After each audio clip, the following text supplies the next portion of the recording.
கொலம்பியாவில் தலைகீழாக கட்டப்பட்டுள்ள வீடு பார்வையாளர்களை வெகுவாக கவர்ந்துள்ளது.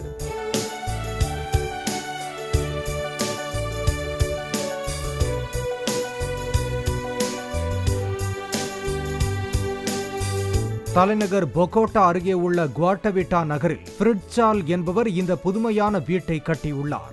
ஆஸ்திரியாவை பூர்வீகமாக கொண்ட இவர் தனது சொந்த நாட்டில் இதுபோன்ற வீட்டை கண்டதாகவும் அதுவே தனக்கு இந்த வீட்டை அமைப்பதற்கு தூண்டுதலாக அமைந்தது என்றும் தெரிவித்துள்ளார்.